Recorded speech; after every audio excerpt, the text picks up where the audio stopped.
Hey kids, do you have that boring teacher who always assigns tons of homework and it's always on the hardest topic of poetry? Well, I have just the solution for you. It's called a Think and Feel Aloud, and it will help you do your poetry homework. And it's super easy. All you have to do is find one of your favorite poems and read it through once. So I'm going to do that now. This poem is called The Bear, the Fire, and the Snow by Shel Silverstein. I live in fear of the snow, said the bear. Whenever it's here, I'll be sure I'll be there.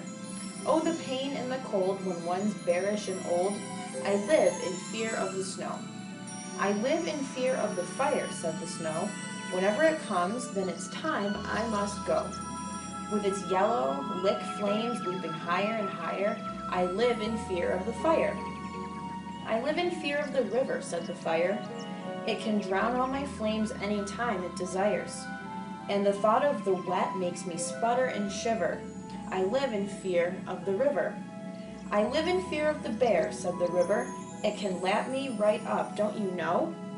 While a mile away you can hear the bear say, I live in fear of the snow. Okay, so that was my first read through. I've never read the poem before, so I'm experiencing this the first time just like you will with your poems.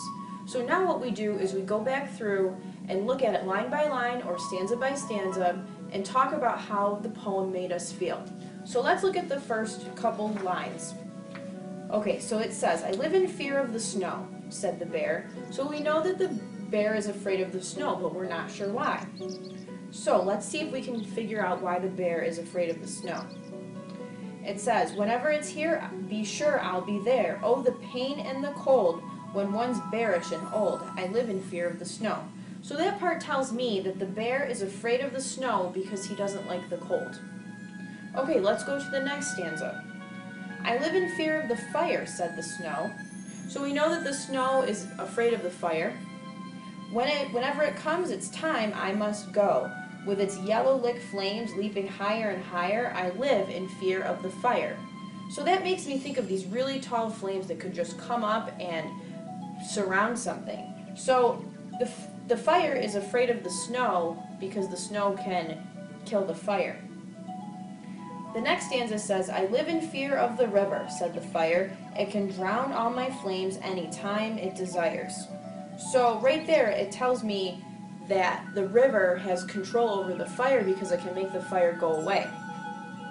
It makes me sputter and shiver. So that tells me that the fire is afraid. I live in fear of the river. And the last stanza says, I live in fear of the bear, said the river.